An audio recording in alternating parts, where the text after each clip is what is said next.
Եթերում ABC Newsroom-ն է, ես Աննա Սարգսյանն եմ, բարի երեկո հարգելի հետևորդներ, կարևոր լուրերը նախ համառոտ։ Դիմակավորված անձինք, զենք և սպառնալիքներ Արցախի բարբառով, ով է այս սցենարի հեղինակը և ում է ձեռնտու վախի մթնոլորտը։ Արցախում անհետ կորած ռազմական բժշկի քույրը դեմ առ դեմ Նիկոլ Փաշինյանի հետ։ Արաբկիրում տեղի ունեցած կարճ խոսակցությունը վերածվել է քաղաքական նոր սկանդալի։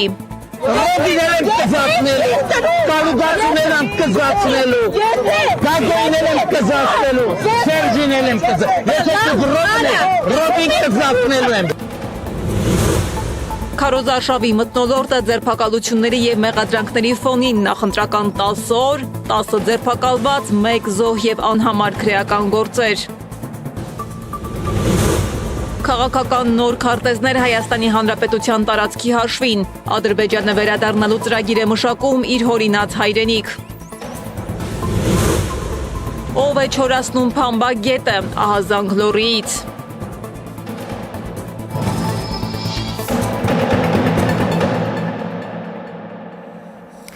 Համացանցում հայտնված մի տեսանյութ քաղաքական նոր պայթյուն է առաջացրել Հայաստանում։ Դիմակավորված անձինք, զենք, բռնության կոչեր Արցախի բարբառով։ Մի քանի րոպեանոց այդ կադրից հետո համացանցում փոխադարձ մեղադրանքներ են տարածվում, սադրանքի մասին հայտարարություններ և իշխանության հնարավոր նոր քայլերի վերաբերյալ ահազանգեր։ Իսկ Փաշինյանի արձագանքը այդ տարօրինակ տեսանյութին մեղմ ասած անադեկվատ էր։ Ըստ փորձագետների վերլուծության սա կարող է լինել հատուկ սցենար, ընտրությունից առաջ վախի մթնոլորտ ձևավորելու, նոր ճնշումների հիմք ստեղծելու և հանրային տրամադրությունների վրա ազդելու համար։ Ով է կանգնած տեսանյութի հետևում, ինչու է Հայաստանի քաղաքական դաշտում ընտրությանն ընդառաջ դարձյալ շրջանառվում զենքի, սպառնալիքի և ներքին թշնամության թեման և ում է առավել ձեռնտու, այս ամենը Գառնի Մութաֆյանի ռեպորտաժում։ Դիմակավորված ու զինված մարդիկ, Արցախի ու Հայաստանի դրոշներ և Արցախի բարբառով հնչող սպառնալիքներ։ Այս տեսանյութը մի քանի ժամում իշխանության ձեռամբ և միջոցով հայտնվեց քաղաքական օրակարգի կենտրոնում։ Դրան հետ է Նիկոլ, դու պատասխան ես տալու։ Մոգիդը մնք տուշտեղավս մանգյամ,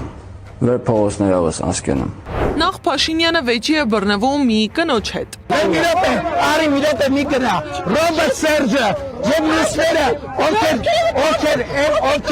միրոտ է, հանգիստ, ես ձեզ լսեցի, դուք են ինձ լսեցի, ես ձեզ լսեցի, ուրեմն են մասկեքով, որ Ղարաբաղի ակցենտով խոսում են,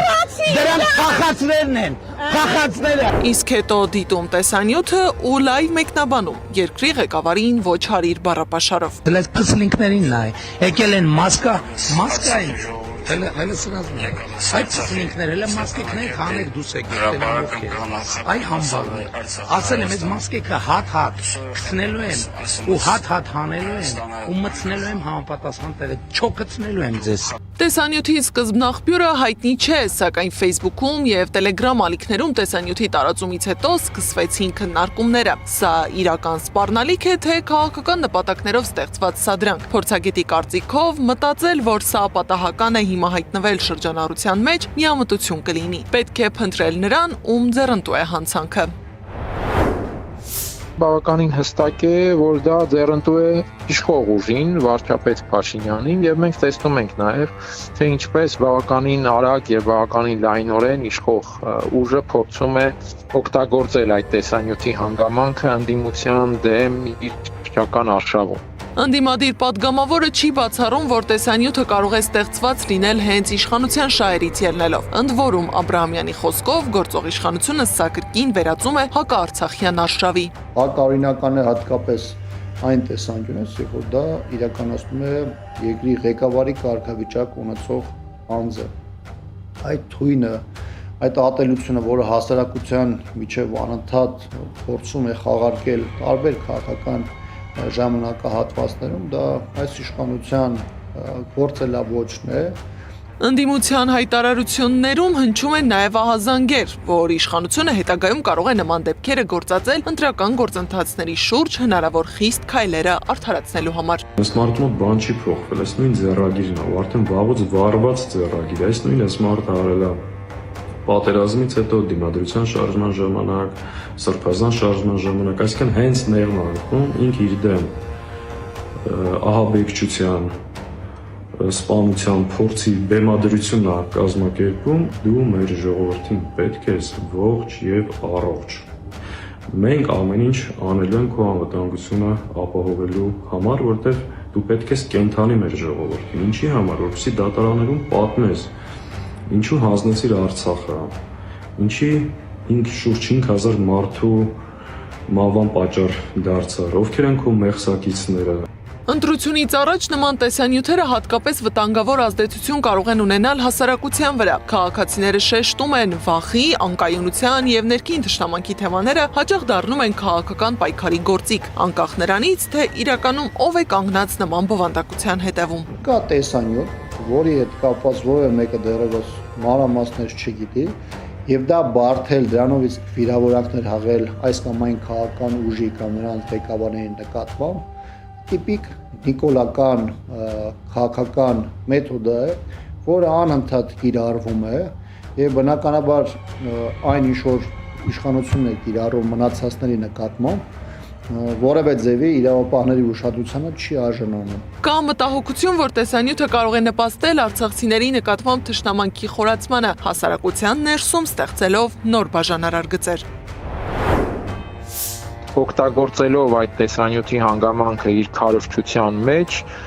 բավականին այսպես թիրախավորված ակնարկներ է անում արցախցիության հանգամանքին, բորբոքելու է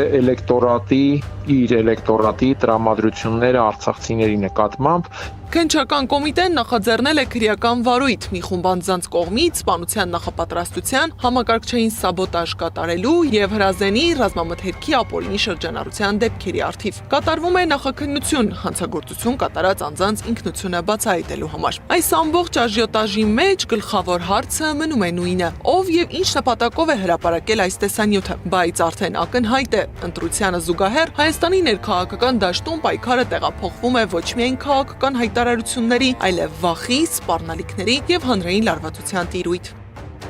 Գառնի Մութաֆյան, Գեգամ Ղազարյան, ABC Media։ Իսկ Արաբկիր վարչական շրջանում տեղի ունեցած միջադեպը դարձավ արդեն ձևավորվող քաղաքական լարվածության հերթական օղակը։ Քաղաքացիներից մեկը մոտեցել է Նիկոլ Փաշինյանին եւ հայտնել իր դժգոհությունը, մեղադրելով նրան երկրի վիճակի համար։ Կարճ խոսակցությունը արագ վերածվել է վեճի ու հետո սպառնալիքների։ Աստծուն շնորհակալ եմ, որ հնարավորություն ընձեռնվեց այսքան մոտիկ տարածությունից նայեմ ձեր աչքերի մեջ եւ ասեմ, որ դուք գողացել եք իմ հայրենիքը։ Դուք գողացել եք իմ հայրենիքը, դուք շարունակում եք գողանալ իմ հայրենիքը։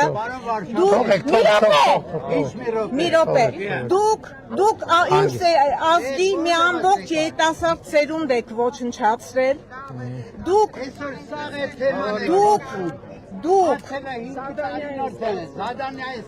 լավ եմ արել, ես իմ շորտի խոսքն եմ, դուք գողացել եք իմ երեխեքին, դուք գողացել եք իմ եղբորը, դուք իմ եղբորն եք գողացել, դուք գողացել եք իմ ուրախությունը, ձեր հարցին ես հիմա հարցով պատասխանեմ, դուք գիտեք քանի բարձրաստիճան սպա, մենք առողջության ապահովագրություն ենք ստեղծել, մենք պետություն ենք ստեղծել, ուրեմն լսեք ինչ եմ քարոզել, դուք եք եթե դուք ռոբն եք, մենք ձեզ կզացնելու ենք, եթե դուք ռոբն եք, ռոբիներ ենք կզացնելու, կալուգացուներ ենք կզացնելու, գագոյներ ենք կզացնելու, սերժիներ ենք կզացնելու, եթե դուք ռոբն եք, ռոբին կզացնելու եմ, ռոբին կզացնելու եմ, գնա եմ անել, կզացնել եմ և կզացնելու եմ, եթե դուք ռոբն եք, ռոբին կզացնել եմ, կզացնելու եմ։ Ես հայ եմ։ Հետո պարզվեց, որ այս կինը ռազմական բժիշկ Հրանտ Պապիկյանի քույրն էր, իսկ Հրանտ Պապիկյանը Հայաստանից էր մեկնել Արցախ եւ ծառայություն իրականացնում էր Հադրութում, եւ բռնի անհետացած է համարվում 2020 թվականից։ Իսկ ավելի ուշ համացանցում տարածվեց տեղեկություն, որ այդ կնոջը առաջարկել են ազատման դիմում գրել։ Նա մոտ 20 տարի է աշխատում է Քանաքեր Զեյթուն առողջապահության կենտրոնում։ Մեր նկարահանողումն է եղել հիվանդանոցում, խոսել հենց տնօրենի հետ։ Նմանատիպ հրանք չկա, նմանատիպ դեպքերը բոլորը դրվում արվում են քննարկման, պահանջված գործող կարգի բացատրագիր եւ ըստ այդմ էլ մենք առաջորդում ենք աշխատանքային նորից գրքով։ այսինքն մեկալի միացած դեպքում ինչ-որ կենցաղանգին տալի չկա դες բան։ Ես ընդհանրապես բացառում եմ աշխատանքից անունի բացակայությունները, այո ինքը բացակայել աշխատանքից, ես արդեն նշել եմ, ժամանակից ինքը բացակայել աշխատանքից, ինքը ունեցել է ուրեմն շահառու այդ բանին, որը պետք է լինի, որ այսինքն դա ծննդատուն է եւ ինքը պատասխանատու անձ է։ Այսինքն բացառում եմ եւ կարծում եմ շատ սխալ է ժամանակից բացակայել աշխատանքից առանց հիմնավոր պատճառի։ Շարունակում է ուշադրության կենտրոնում մնալ նաև Արմեն Հովհաննիսյանի մահվան դեպքը։ 5 իրավապաշտպանների նախաձեռնությունը հայտարարել է, որ սա պարզապես ողբերգություն չէ, այլ իրավապահ համակարգի լուրջ ապօրինության հետևանք։ Սա տարական իրավական ճշմարտություն է, որը պարտավոր էին իմանալ եւ հաշվի առնել բոլոր այն պաշտոնատար անձինք, որոնք ներգրաված են եղել տվյալ գործընթացում։ Սակայն Հայաստանում ձևավորվել է մի իրականություն, որում իրավապահ համակարգը վերածվել է քաղաքական սպասարկման գործիքի, իսկ օրենքը կամայական մեկնաբանությունների առարկայի։ Երբ վարչական բնույթի արարքի համար մարդուն ենթարկում են քրեական հետապնդման մեթոդներին, դա արդեն ոչ թե իրավական գործընթաց է, այլ պետական բռնաճնշում։ Քաղաքացու կյանք արժեցած այս ծանր հանցագործությունը չի կարող ներկայացվել որպես դժբախտ պատահար կամ անձնական ողբերգություն։ Հիշեցնեմ, որ Հովհաննիսյանին ձերբակալել էին քաղաքական պաստառ պոկելու համար, հետո տեղափոխել Նուբարաշանի հոգեկան առողջության կենտրոն, որտեղ էլ մահացել էր։ Քննչական կոմիտեն հայտնում է, ինքնավնասման հասցնելու գործով այս պահին ձերբակալվածներ չկան։ Որքան մոտենում է ընտրության օրը, այնքան ավելի է սրվում քաղաքական լարվածությունը եւ յուրաքանչյուր միջադեպ ցանկացած գործողություն լինի դա փողոցում, քարոզարշավի ընթացքում կամ իրավապահների միջամտությամբ ընկալվում է որպես քաղաքական հաշվարկի մաս։ Այսօր քարոզարշավի 10-րդ օրն է, 10 օրում կա զոհ եւ 10 ձերբակալված։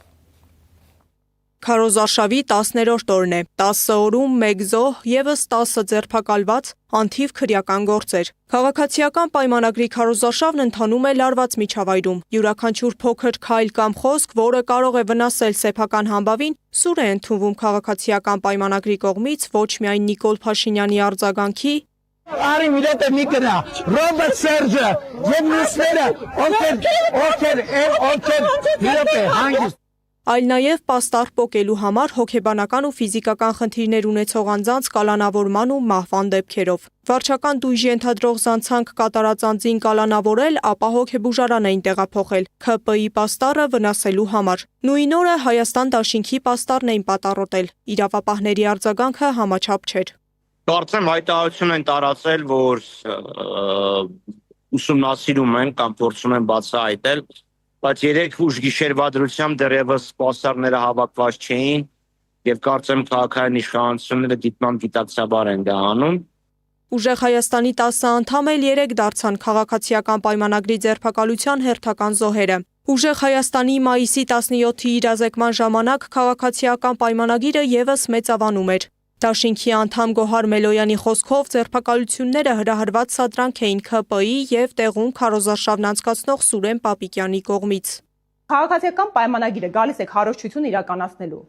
Ինչպես հերթական օրը ուժեղ Հայաստանի համագիրները իրազեկման ակցիա են իրականացնում։ Մեր համագիրները տարբերանշաններով, առանձին հատվածում համախմբված կանգնած են եւ իրականացնում են իրազեկում։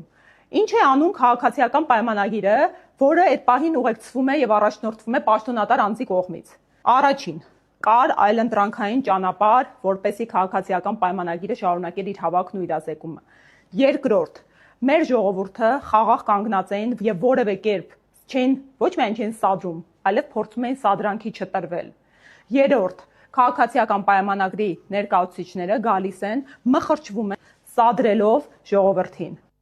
Արդյունքում բերման են ենթարկում ուժեղ Հայաստանի 10 համագիրների։ Ապրիլից մայիս ուժեղ Հայաստանի անդամների խմբակային ու անհատական ձերբակալության ավելի քան 10 առանձին դեպքեր են եղել։ 14, ապա 17 անդամների բերման են ենթարկել, խուզարկել ուժեղ Հայաստանի մարալիկի գրասենյակը, ձերբակալել Գոհար Ղումաշյանին, Վերժինե Ստեփանյանին, կալանավորել Արթուր Ավանեսյանին։ Շարքը կարող ենք երկար շարունակել, բայց իշխանության թիրախը միայն ուժեղ Հայաստանի անդամները չեն։ Օրերս խուզարկություններ ու ձերբակալություններ եղան նաև Հայաստան դաշինքի Սպիտակի գրասենյակում։ Սա բացահայտ անհավասար պայքար է, որտեղ թիրախավորված են ընդդիմադիր քարոզարշավի մասնակից ընդդիմադիր կողմերը։ Եվ սա արվում է անթաքույց եւ կալանավորումներով, ձեռնարկություններով, իբր ընտրակաշարքի խոստումներով, բազմաթիվ անգամներ տեսնում ենք, որ դրանք չեն հիմնավորվում։ Իրավական համակարգը անկախ լինելու փոխարեն փաստացի ծառայում է Նիկոլ Փաշինյանին, պնդում է իրավապաշտպանը։ Հատուկ հրահանգ ունեն եւ գործում են Նիկոլ Փաշինյանի, հենց ծառայում են Նիկոլ Փաշինյանին եւ ոչ թե իրավապահ համակարգը ամբողջությամբ ծառայում է Նիկոլ Փաշինյանին։ Սա այնքան ակնհայտ է, որ համաչափության մասին խոսելը անգամ ավելորդ է։ Իսկ իշխանությունը անգամ վարչական իրավախախտումների դեպքերում է կալանքն օգտագործում որպես պատժի ձև։ Հաշվի չառնելով, որ միջազգային եւ տեղական բոլոր օրենսգրքերը հուշում են, կալանավորումը որպես խափանման միջոց կիրառելը թույլատրելի է միայն ծայրահեղ դեպքերում։ Վախի մթնոլորտ ստեղծելն ու ընտրության մասնակիցների թվի կրճատումն է ներկա վարչախմբի խուճապահար վարքագծի պատճառը, ասում է քաղաքագետը։ Իսկական թիրախը Նիկոլ Փաշինյանի համար հենց սա է, որովհետև որքան ավելի մեծ լինի մասնակցությունը, այդքան ավելի մեծ կլինի հավանականությունը Հայաստանում անցնցում քաղաքական փոփոխություններ տեսնել։ Ինքը կալանավորելով մարդկանց, վախեցնելով մարդկանց, կարծում է, որ ավելի երկար կարող է մնալ կառավարական առաջին շենքի վարչապետական փաթոռին նստած։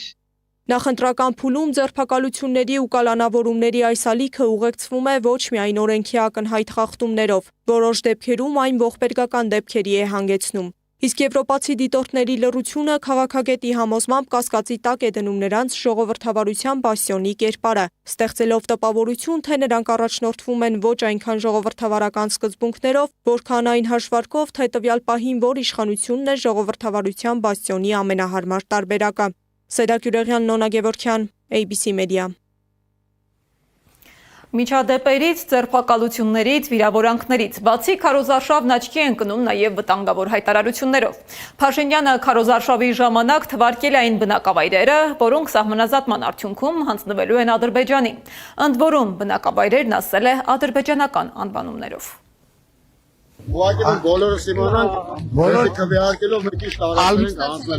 Քարոզարշավի ժամանակ Փաշինյանին հաճախ տրվող հարցերից է։ Քաղաքացիները հետաքրքրվում են, ինչ տարածքներ է նորից հանձնելու նա։ Հիմա ում եք որ մացերն եք հանձնելու։ Իսկ դա հետաքրքիր որ չգիտեմ տեղ մնամ նորից։ Մի քանի խուսափողական, շեղող պատասխաններից հետո վարչապետն ասաց. Ուղղակի իմանանք, էլի որտեղ ենք։ Ադրբեջանի 3 տարածքները, որը Վարխուդարլի, Խելեմլի Նիկոլ Փաշինյանը Տավուշի մարզում գտնվող բնակավայրերի անուններն ադրբեջաներենով նշում ու հստակ ասում է. դրանք են հանձնելու, ընդգծում են զրուցակիցներս։ Իսկ ինչ տարածքների մասին է խոսում Փաշինյանը։ Մեր բոլոր հայրենակիցները, ովքեր այդ հատվածով եղել են, Իջևանից դեպի Բերդ գնացող այդ կայան կոչված հատվածում Մայրուղու Հայաստանի հյուսիս-արևելքը իրար կապող խոշոր շրջանների հենց ճանապարհի Մայրուղու երկու կողքերում իբր եղել են բնակավայրը։ Այստեղ մեր հայրենակցին նախ շնորհակալություն, որտեղ տևական ժամանակ Նիկոլ Փաշինյանից պահանջում ենք երկու բան։ Եթե այդքան բանա համարցակա, այդքան այդ իր լաչառության մեջ, ասում ենք երկու բան, Հայաստանի տարածքից պատրաստում Ադրբեջանին զիջումի գնալ եւ երբ Հայաստանի սուվերեն տարածքից ադրբեջանական զորքերը հետ քաշվելու։ Վերջապես մեր հայրենակցի հարցադրմանը ընդունեց, որ այո, պատրաստվում են իր վերարտադրման ժամանակ շարունակելու են Հայաստանից կտոր Ադրբեջանին հանձնել։ Փաշինյանի խոսքով սահմանազատման եւ սահմանագծման գործընթացի հետևանքով են Ադրբեջանին հանձնելու իր նշած 3 տարածքները։ Չէ, դա սահմանազատման արդյունքում մենք լուծումներ պետք է գտնենք, թե ինչ ենք անում, որովհետեւ եթե Արցախը հետա գալիս ամբողջությամբ, չի կարա չգա։ Չի կարա, կարա լինի համաձայն։ Ստացվում ենք մի օկուպանտ ենք, պարոն Փաշինյան, որ Ադրբեջանի տարածքները Լսեք, հիմա այդ բաները, այդ տերմինները այլևս անցյալում են։ 2020 թվականից հետո Ադրբեջանը Հայաստանի մի շարք մարզերից տարածքներ է օկուպացրել եւ գործող իշխանությունն ադրբեջանցիներից չի պահանջում դուրս գալ Հայաստանի սուվերեն տարածքից, նշում է պատգամավոր Տիգրան Աբրահամյանն ու թվարկում Հայաստանի սուվերեն տարածքի որ հատվածում են ադրբեջանցիները։ 44-օրյա պատերազմից հետո 21-22-23 թվականներին ադրբեջանական ներխուժումների հետևանքով Գեղարքունիքի, Վայոց ձորի եւ Սյունիքի մարզերի օկուպացված տարբեր բնակավայրերի հատվածների մասին։ Ներքին հանդից սկսած Տեղգյուղով, Արավուսով, Սևլիչ, Իշխանասար, Ջերմուկի հատվածը, Կութականի հատվածը, Վարդենիսի հատվածը, այսինքն այդ տարածքները այնքան մեծ են, որ այս պարագայում կարելի է երկար թվարկել։ Քաղաքագետ Արթուր Խաչիկյանը զգուշացնում է, գործին եփելու պարզ ու տարածված քաղաքականությամբ է առաջնորդվում Փաշինյանը։ Խունտայի անդամները խոստովանեցին, որ հանձնում են եւս 3 անկլավ եւ Տիգրանաշենը։ Սյունիքը կկտրվի Հայաստանից, այնտեղ կվերադառնան ադրբեջանցիները, եւ այն նույնպես կկլանվի Ադրբեջանի կողմից։ Շարունակեք լռել, նստեք տանը կամ սրտիկներ անել ու լաց լինել ձեր կուլտի առաջնորդի տեսնելիս։ Զրուցակիցներս անդրադառնալով առաջիկա ընտրություններին նշում են, ոչ թե սովորական ընտրություն է, այլ ընտրություն է Հայաստանի ապագայի մասին։ Նորից Հայաստանից կտոր զիջելու են ու շարունակելու են այդ զիջման գործընթացը, թե Հայաստանը արժանապատիվ ուղի է ձեռք բերելու։ Եթե Հայաստանը սահմանազատման ու սահմանագծման անվան տակ նոր տարածքներ կորցնի, հետևանքներն անդառնալի են լինելու, ասում է Տիգրան Աբրահամյանը։ Իշխանությունը հայտարարել է 8 գյուղերի հանձնման մասին, որի մեջ է եղել Տիգրանաշենը, որի մեջ են եղել Տավուշի մարզի 3 գյուղերը, որոնք կիսատ-պռատ նաև Փաշինյանն է հնչեցնում, եւ յուրաքանչյուրը իր մասով խոշոր ենթակառուցվածքային եւ անվտանգային խնդիրներ է բերելու մեր քաղաքացիների համար, որտեղ այդտեղ ճանապարհները անցնում են մարզային, անցնում են միջպետական տարբեր հատվածներով։ Հողի հանձնումը որևէ ձևով չի փոխհատուցվում, նշում է Աբրահամյանը։ Հողի կորուստը չի փոխհատուցվում ոչ այլընտրանքային ճանապարհ կառուցելով, ոչ թոշակով, ոչ էլ օրինակ առողջության համընդհանուր ապահովագրությամբ։ Անիա Բաղյան, Տարոն Ղանդիլյան, Աշոտ Բարբարյան, ABC Media։ Հայաստանի ներքաղաքական լարվածության եւ ընտրական պայքարի ֆոնին տարածաշրջանում զարգացումները ավելի բաց քաղաքական ենթատեքստ են ստանում։ Մինչ Երևանում քննարկումների կենտրոնում են ներքին բախումները, մեղադրանքներն ու քարոզարշավային հակասությունները, Բաքվում ձևավորվում են այլ տրամաբանությամբ քաղաքական օրակարգ։ Ադրբեջանը, ինչպես իրենք են ասում, վերադառնալու ծրագիր է մշակում։ Չակերտավոր վերադարձ իր հորինած հայրենիք, որը նույնական է Հայաստանի Հանրապետության տարածքին։ Սյունիքի սահմաններից 20 կիլոմետր հեռավորությամբ օրեր անց Ադրբեջանը կանցկացնի վերադարձ դեպի Արևմտյան Ադրբեջան 3-րդ փառատոն կոնգրեսը։ Մանրամասները ռեպորտաժում։ Սյունիքի սահմաններից ուղիղ գծով մոտ 20 կիլոմետր հեռավորությամբ ադրբեջանական պետական կառույցների հովանու ներքո օրեր անց կանցկացվի վերադարձ դեպի Արևմտյան Ադրբեջան 3-րդ փառատոն կոնգրեսը։ Նախիջևանի Օրդուբադում նախատեսված միջոցառման անվան տակ Բաքուն մանրամասն մշակելու է իրենց բնորոշմամբ վերադարձի ծրագիր թիրախավորելով Հայաստանի Հանրապետության տարածքը Երևանից մինչև Սյունիք, Գեղարքունիքից Վայոց ձոր ու այլ բնակավայրեր։ Սա ժողովրդագրական էքսպանսիայի ձև է, այսինքն իրենք փորձելու են X թվով ադրբեջանցիներ թվի վրա եկեք ճիշտ տվենք, հասնել նրան, որ վերադարձի իրավունք ստանան, սա կնշանակի այդ ժողովրդագրական էքսպանսիայի ճանապարհով հայ-ադրբեջանական կոնֆլիկտը իրենք սահմանից տեղափոխում են Հայաստանի ներս։ Իսկ նույն ժամանակ Հայաստանի գործող իշխանությունը Փաշինյանի գլխավորությամբ շարունակում է իր այցերը հենց այդ նույն մարզեր, շփվելով բնակչության հետ, խոսելով խաղաղության սահմանների անխախտելիության ու տարածաշրջանում նոր էջ բացելու մասին։ Ցավոք սրտի Ադրբեջանը ցույց է տվել եւ Հայաստանի իշխանությունները ընդունել են, որ այդ հարաբերությունները հավասար հարաբերություններ չեն, որ կամ մի կողմի պարտադրանք եւ մեր կողմից կամ դիմադրությունը պարտադրանքին կամ լավագույն դեպքում դիմադրություն։ կամ ընդունում այդ պարտադրանքը։ Հունիսի 18-ից 19 Նախիջևանում անցկացվելիք միջոցառումը ներկայացվածության տեսանկյունից բավականին բարձր մակարդակով է կազմակերպված։ Կազմակերպիչների շարքում են Ադրբեջանի նախագահի լիազոր ներկայացուցչությունը Նախիջևանում, Ադրբեջանի կրթության եւ գիտության նախարարությունը, Նախիջևանի պետական համալսարանը, նաեւ Արևմտյան Ադրբեջան համայնքը։ Ադրբեջանը,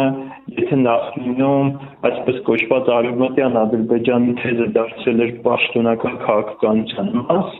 ապա այժմ որոշակիորեն այն դարձել է պետական քաղաքականությունը զուգահեռ քաղաքականություն, որը վարվում է ոչ պետական, բնականաբար պետական կառույցների օժանդակությամբ, բայց ոչ պետական կառույցների կողմից։ Սա ի դեպ երրորդ կոնգրեսն է։ Փաստը ինքնին վկայում է, որ տեղի ունեցողը ժամանակավոր ակցիա կամ ինքնաբուխ հասարակական շարժում չէ, այլ ֆինանսավորվող ծրագրային ինստիտուցիոնալ քաղաքականություն։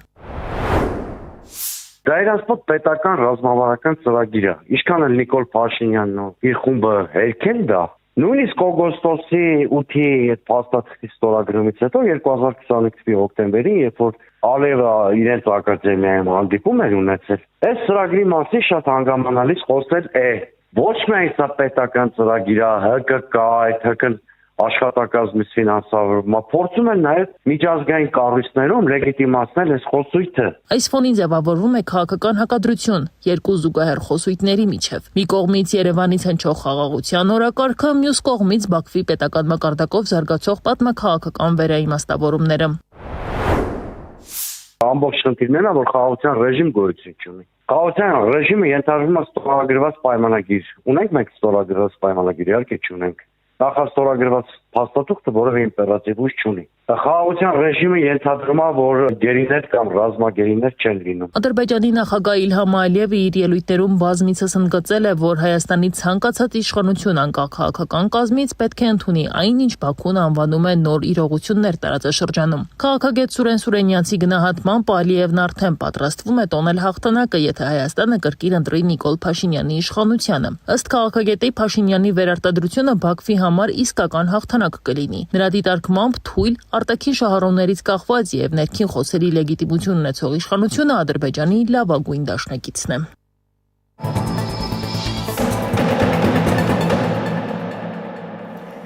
Վերջին շրջանում Լոռու մարզի ծահազանգերը չեն դադարում։ Բնակիչները պնդում են, որ Փամբա գետի հունը փոխվում է, գետի մեջ շինաղբ է լցվում, իսկ դրա վրա արդեն տարբեր կառույցներ են հայտնվում։ Տեղացիների խոսքով խնդիրը միայն բնապահպանական չէ։ Նրանք ասում են, գետը սկսել է դուրս գալ ափերից, վտանգելով հարակից տարածքներն ու մարդկանց առօրյան։ Որոշ բնակիչներ այսօր նույնիսկ սեփական տարածք հասնելու համար ստիպված են ջրի միջով անցնել։ Մեր նկարահանողումն է եղել դեպքի վայրում, ինչ է ֆիքսել մեր տեսախցիկը, դիտենք ռեպորտաժը։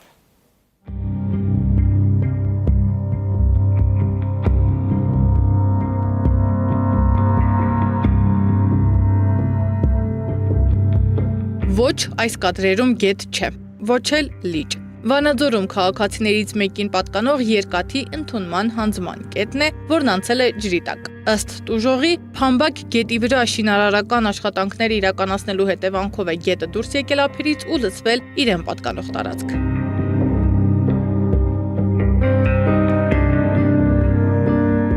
Հիմա սեփականատերը կամ հաճախորդը այդ տարածք հասնելու համար ստիպված է տեղաշարժվել տրակտորով, ինչպես մեր նկարահանող խումբը։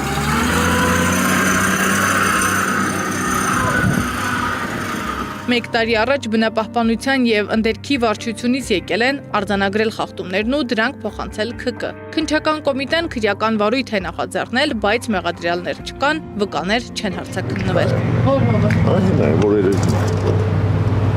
Այս Փարիզը։ Փարիզի դեպքում։ Հա։ Այդ արդեն դիցքա։ Այդ գետի վրա է։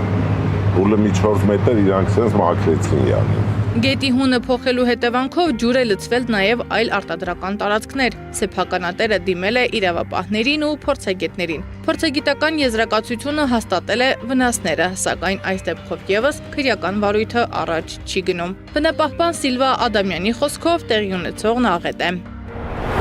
Հնարավոր է, որ լուրջ բնապահպանական խնդիրներ առաջացնի հենց այդ տարածքում, որտեղ այդտեղ կա կենսաբազմազանություն, այդտեղ կան ուրեմն մանր միջատներ, այդտեղ կան ջրային կենդանիներ, որոնք այդ շրջապատում հենց կազմում են գետի էկոհամակարգը։ Այսինքն փոխել հունը,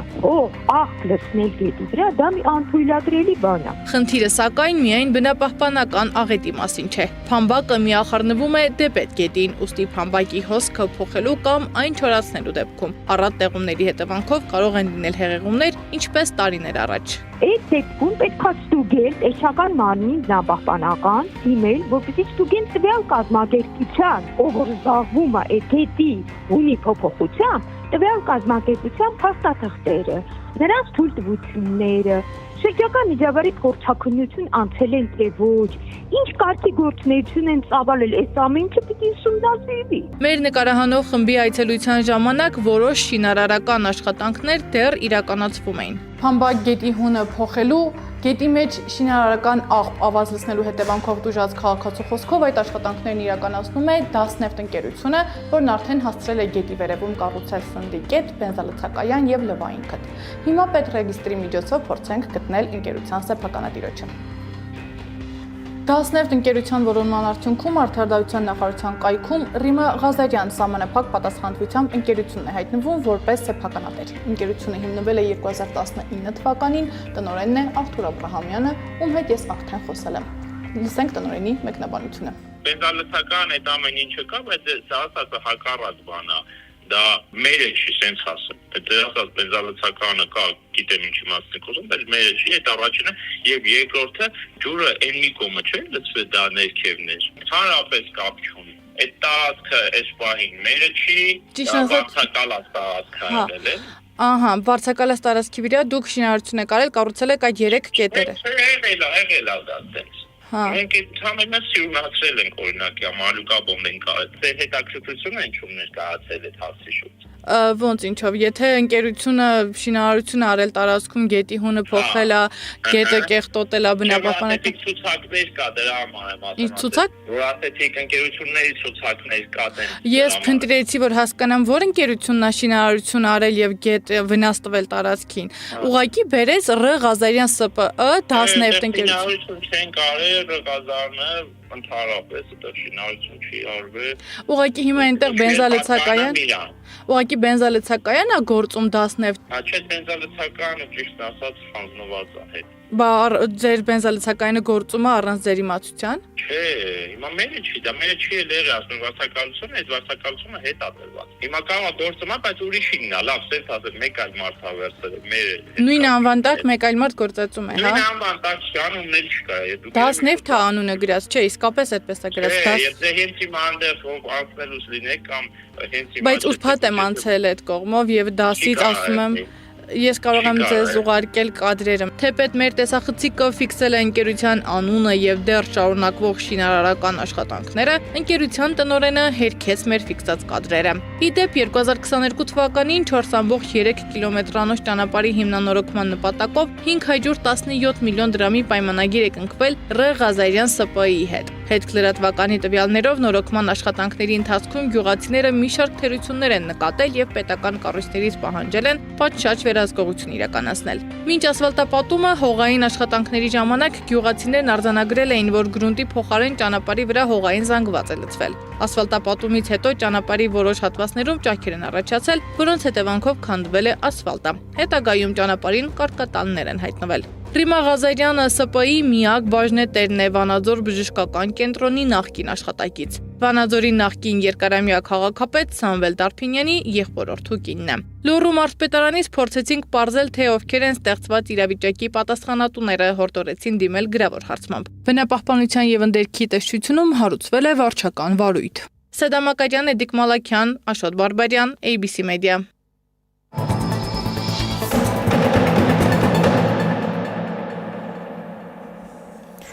Մայիսի 17-ի գիշերն ուկրաինական անօդաչու սարքերը հարձակվել են Մոսկվայի և Մոսկվայի մարզի վրա։ Ուկրաինական լրատվամիջոցներն այս հարձակումն անվանում են պատերազմի սկզբից ի վեր ամենախոշորը։ Մոսկվայի մարզի իշխանությունները հայտնել են 3 զոհի և 16 վիրավորի մասին։ Հարվածի տակ է հայտնվել նավթարդյունաբերական 2 օբյեկտ՝ Կապոտնիայում գտնվող Մոսկվայի նավթավերամշակման գործարանը և Դուրինիկո գյուղում գտնվող նավթամթերքի բեռնման կայանը։ Իսկ Միացյալ Նահանգներն Իրանին ներկայացրել է 5 պահանջից բաղկացած ցանկ, որը պետք է կատարվի խաղաղ բանակցությունները վերսկսելու համար։ Սա Վաշինգտոնի պատասխանն է Իրանի նմանատիպ առաջարկին։ ԱՄՆ-ն պահանջում է Իրանից դուրս բերել և իրենց հանձնել 400 կիլոգրամ հարստացված ուրանը, պահպանել միայն 1 գործող միջուկային համալիր։ Ըստ փորձագետների, ԱՄՆ-ն չի ձգտում լուծել խնդիրը, այլ ուզում է հասնել այն նպատակներին, որոնց չի հասել պատերազմի ընթացքում։ Իդեպ Դոնալդ Թրամփը գրել է, որ ժամանակը գնում է և Իրանը լավ կանի արագ գործի, հակառակ դեպքում նրանցից ոչինչ չի մնա։ Այս ժամի լրահոսն այսքանն է, շարունակեք հետևել մեր հրապարակումներին, վստահ եղեք, որ բաց չեք թողնի տեղական ու միջազգային ամենահրատապ նորությունները։ ABC լուրերի հաջորդ թողարկումը ժամը 21-ին է։